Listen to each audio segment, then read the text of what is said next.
Ya, puji Tuhan, saudara terkasih dalam Kristus Yesus. Pagi ini 5 Juli tahun 2026 lagi kita ada di dalam ibadah kita lagi. Kita akan mendengarkan firman Tuhan yang terambil dari Injil Markus pasal 10. Injil Markus pasalnya yang ke-10 ayat 46 hingga ayat 52. Kemudian nanti dibandingkan dengan kitab Ibrani pasal 11 ayat 1. Lalu nanti saya ambil cuplik dari beberapa ayat dari kitab Nabi Yehezkel. Nanti baru saya sampaikan dan kitab Kejadian. Namun intinya kita berada di dalam Injil Markus pasal 10 ayat 46 hingga 52. Bunyinya demikian. Yesus menyembuhkan Bartimeus. Lalu tibalah Yesus dan murid-muridnya di Yerikho. Dan ketika Yesus keluar dari Yerikho bersama-sama dengan murid-muridnya dan orang banyak yang berbondong-bondong, ada seorang pengemis yang buta bernama Bartimeus, anak Timeus, duduk di pinggir jalan.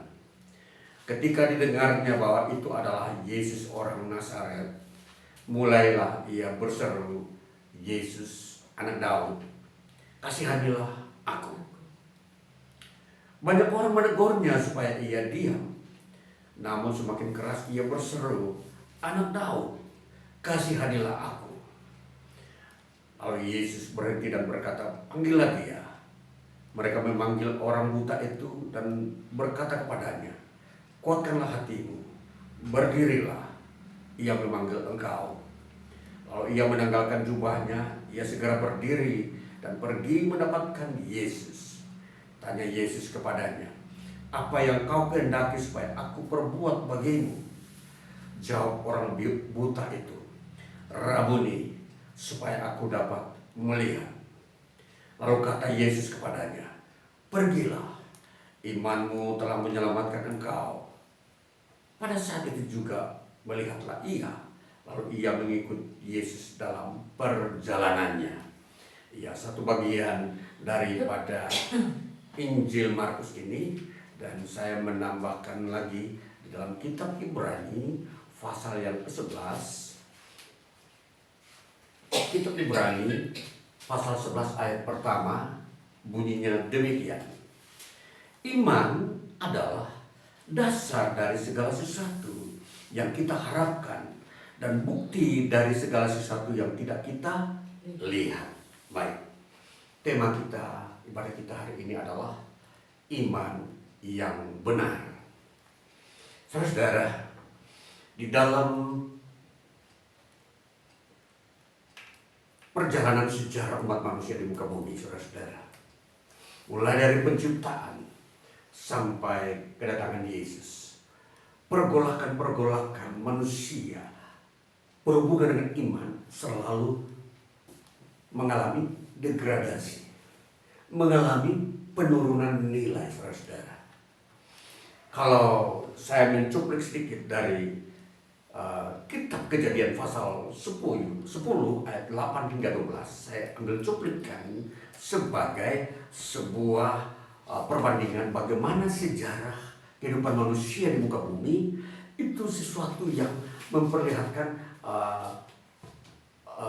kepedihan atau sangat miris atau sedih melihat perkembangan iman manusia yang semakin hari semakin merosot.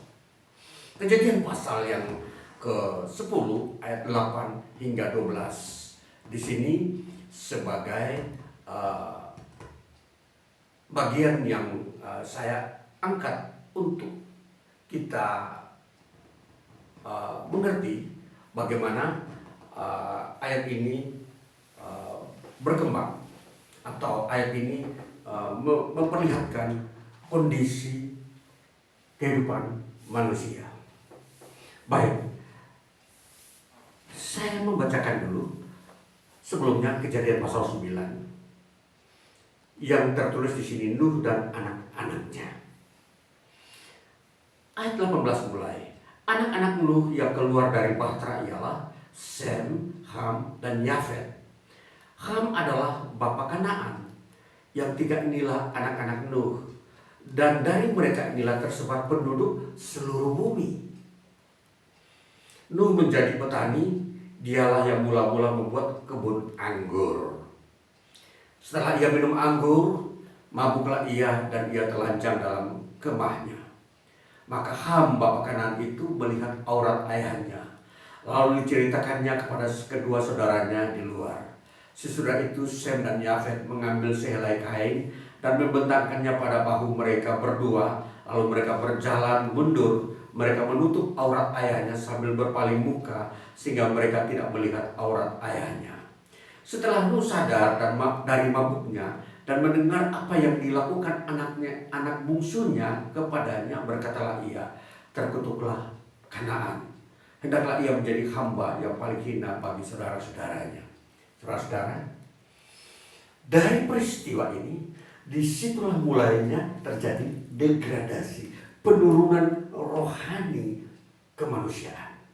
Saudara, justru yang nampak di dalam perkembangan dunia atau budaya manusia di dunia ini, yang lebih pesat justru Ham.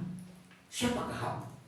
Ham adalah anak bungsu daripada Nuh. Dikatakan ayat 24. Setelah Nuh sadar dari mabuknya dan mendengar apa yang dilakukan anak bungsunya. Jadi Sem yang pertama, Yafet yang kedua, Ham yang bungsu. Tiga anak laki-laki ini yang merupakan keturunan dari Nuh. Dan ketiga anak laki-laki ini pun mereka telah berkeluarga. Dan kita melihat apa yang dilakukan oleh Ham itu dinilai oleh bapaknya Nuh adalah sebuah dosa. Dan Nuh mengutuk anaknya yang bernama Ham. Kita melihat apa yang terjadi. Apakah benar Ham ini mengalami sebuah kehidupan rohani yang buruk? Kita melihat keturunannya. Pasal 10 ayat pertama dan seterusnya saya akan baca. Inilah keturunan Sem, Ham, dan Yafet, anak-anak Nuh. Setelah air bah itu, lahirlah anak-anak lelaki bagi mereka. Keturunan Yafet ialah Gomer, Magog, Madai, Yawan, Tubal, Mesek, dan Tiras. Dan ini kemudian ayat 3 ini adalah keturunan-keturunan daripada Gomer, ialah Askenas, Rifat, dan Togarmas. Keturunan Yawan ialah Elisa, Tarsis, orang Kitim, dan orang Dodani. Lalu kita melihat ayat ke-6. Bagaimana keturunan Ham yang dikutuk oleh Nuh? Keturunan Ham ialah Kus, Misraim, Put, dan Kanaan. Lalu kita melihat lagi, keturunan Kus ialah Seba, Hawila, Sabta, Raima, dan Sabteka. Ini saya lanjutkan pada ayat 8. Rus memperanakan Nimrod. Kus memperanakan Nimrod. Ya, dialah yang mula-mula sekali orang yang berkuasa di bumi. Ia seorang pemburu yang gagah perkasa di hadapan Tuhan. Sebab itu dikatakan orang seperti Nimrod, seorang pemburu yang gagah perkasa di hadapan Tuhan. Mula-mula kerajaannya terdiri dari Babel, Erek, dan Akkad. Semuanya di tanah Siniar. Dari negeri itu ia pergi ke Asyur, lalu mendirikan Niniwe. Rehoboth kalah, dan Resen di antara Niniwe dan kalah. Itulah kota besar itu. Nah, kita sampai di situ dulu ayat 12. Bagaimana keturunan Ham? Keturunan Ham ini yang paling menonjol adalah Nimrod.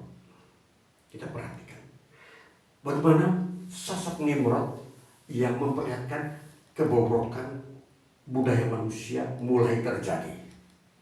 Dan itu semakin tenar, semakin mencapai klimaksnya. Dia mendirikan kerajaan. Kita perhatikan. Nimrod dikatakan begini. Nimrod, ia seorang pemburu yang gagah perkasa di hadapan Tuhan. Apa itu pemburu?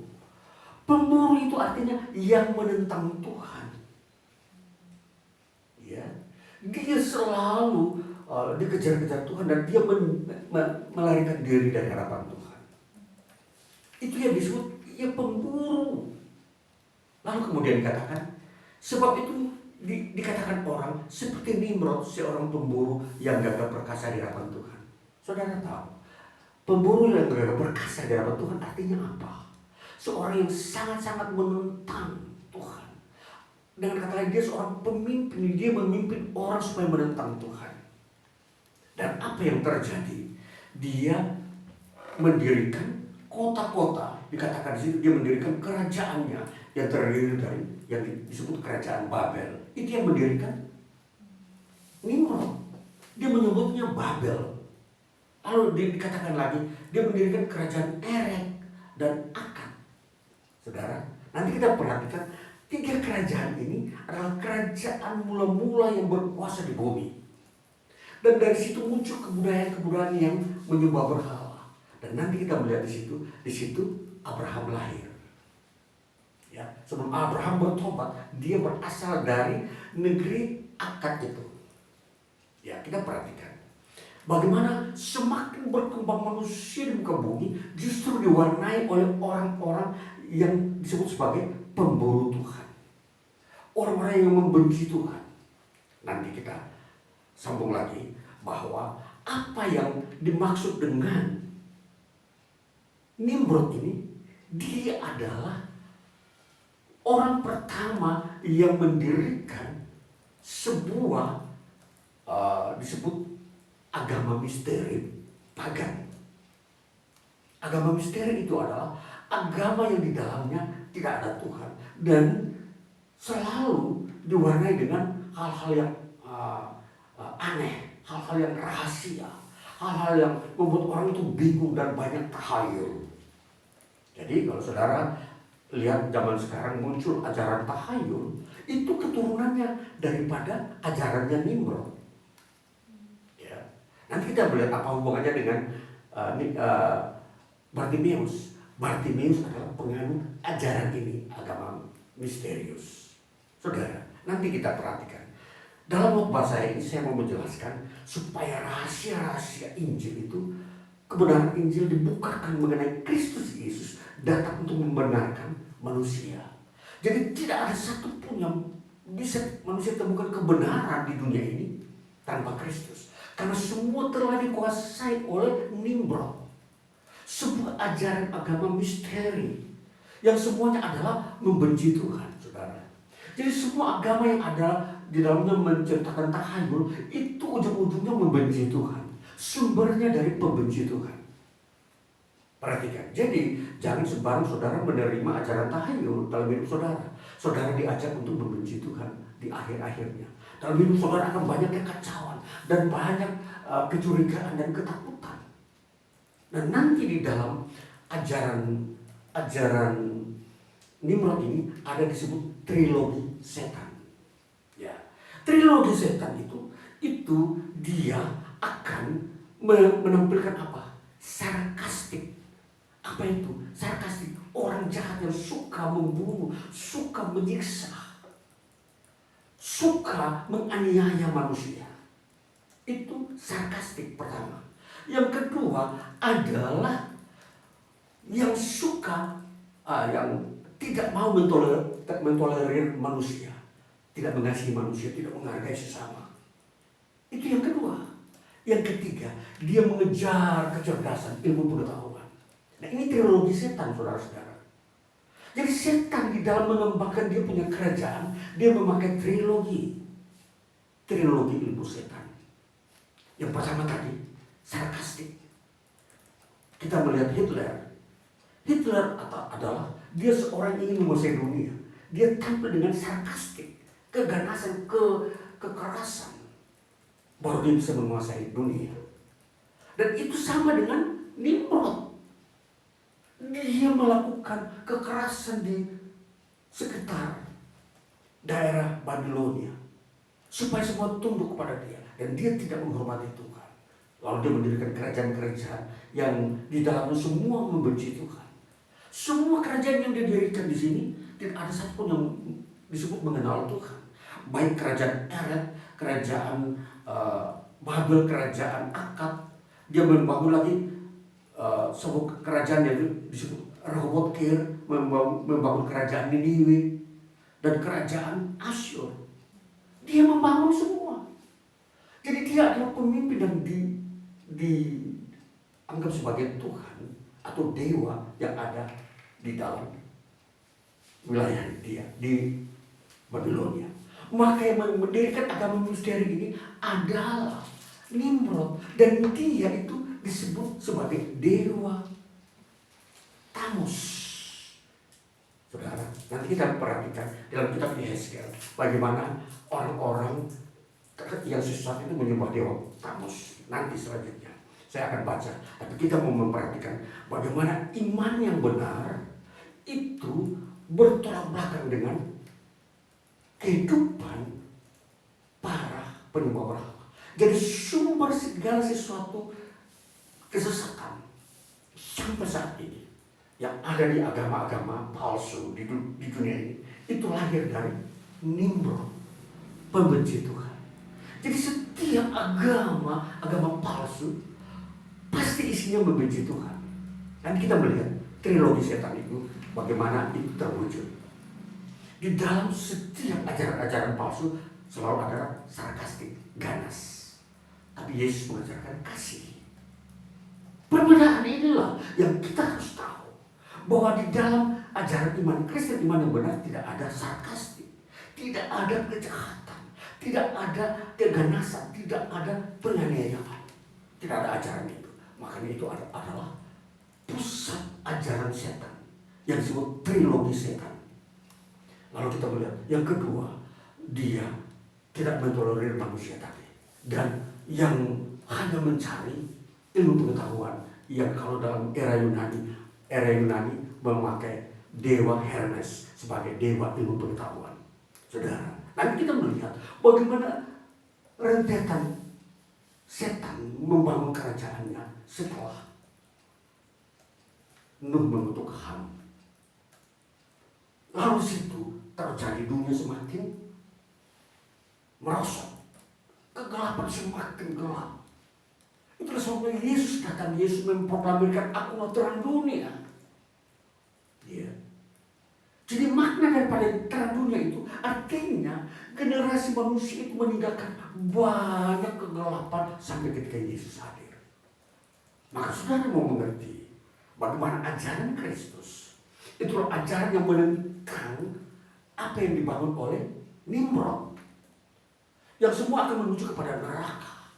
Karena di situ Nimrod membangun agama misteri yang semua itu menyembah setan, iblis, dan Nimrod adalah perwujudan daripada iblis yang menyesatkan dunia.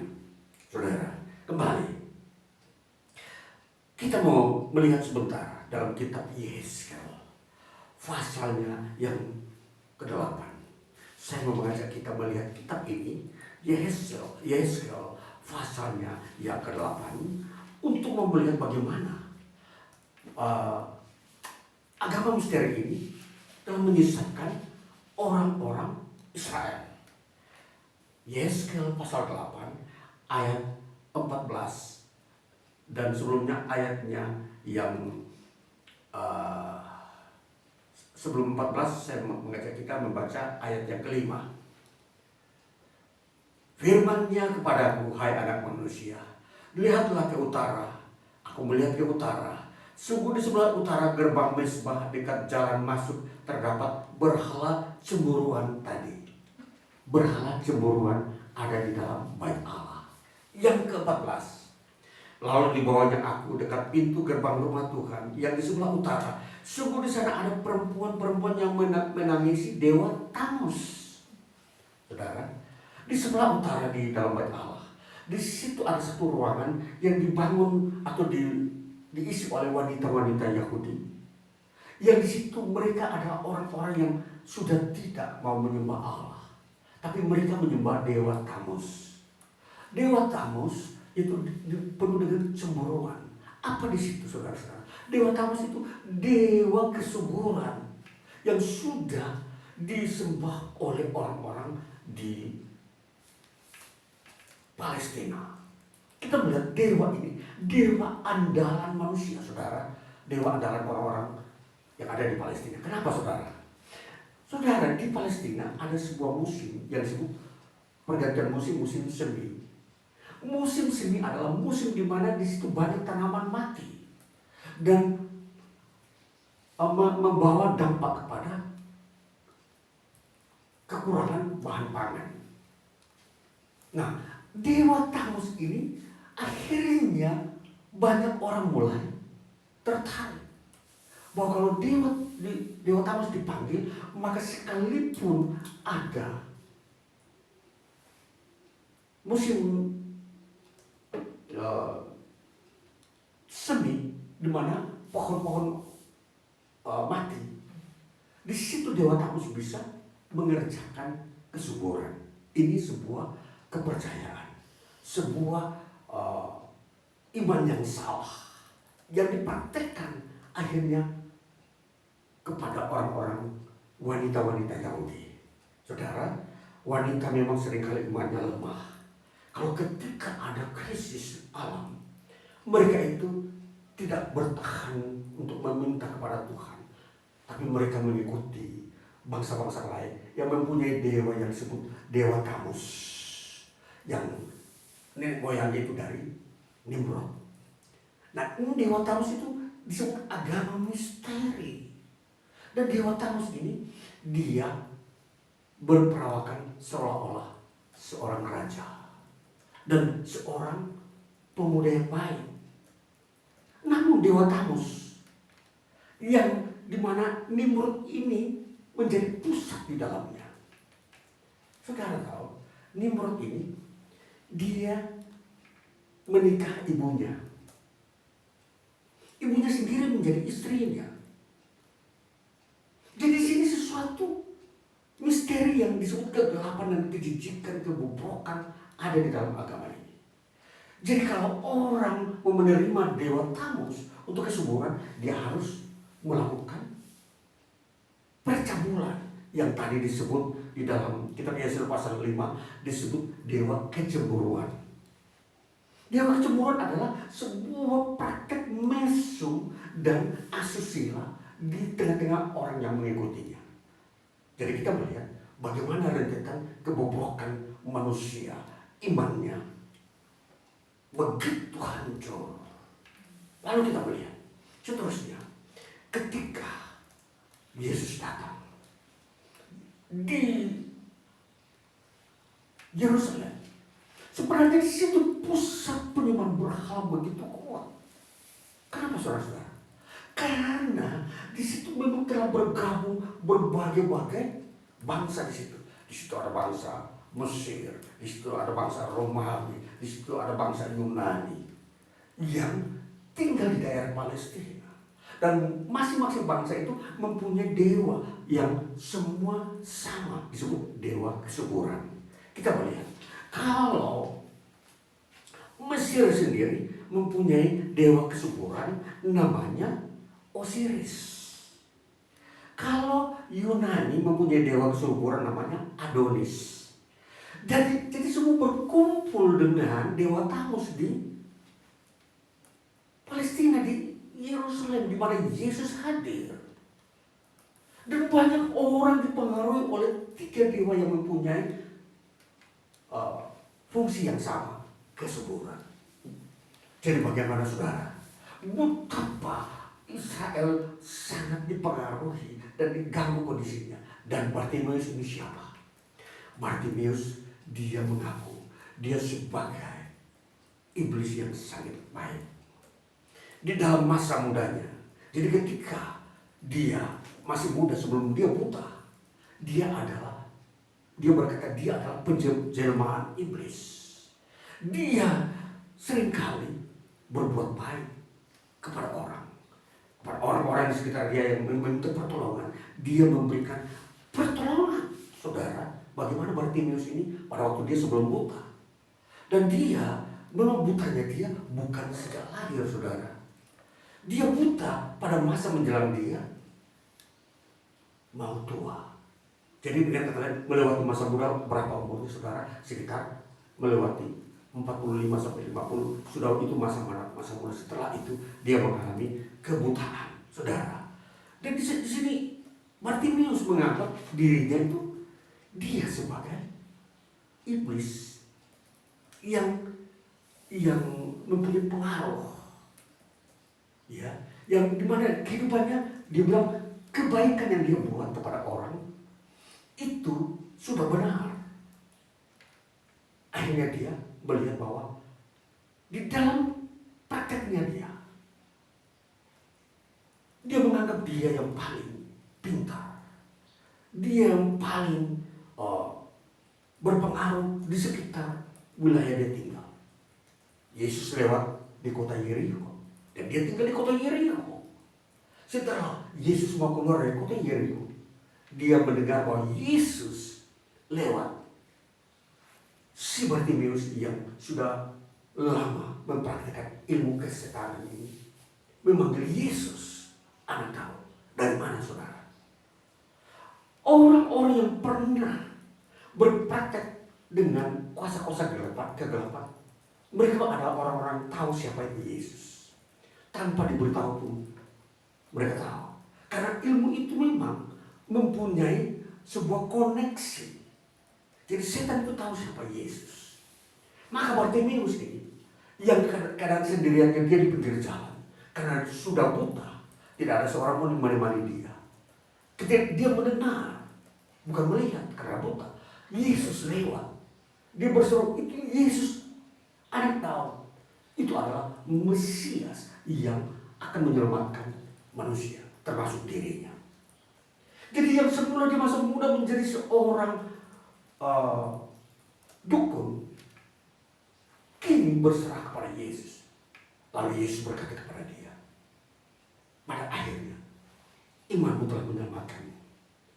Dan di sini iman kepada Yesus dikatakan sebagai iman yang benar.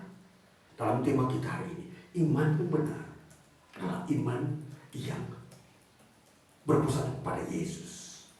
Jadi kalau orang-orang yang masih belajar di Palestina menyembah Talmus, ya, Talmus itu terkenal karena itu dewa kesuburan. Itu diganti dan mereka datang kepada Yesus melihat Yesus mukjizat kesembuhan. Yesuslah yang dipakai sebagai standar iman yang benar. Dan Yesus berkata, imanmu telah menyelamatkan. Saudara, jadi kalau kita melihat Yesus hadir untuk menyelamatkan manusia, mereka yang mau datang kepada Yesus, mereka yang mempercayakan dirinya kepada Yesus, mereka yang diselamatkan. Maka dunia ini harus ditinggalkan.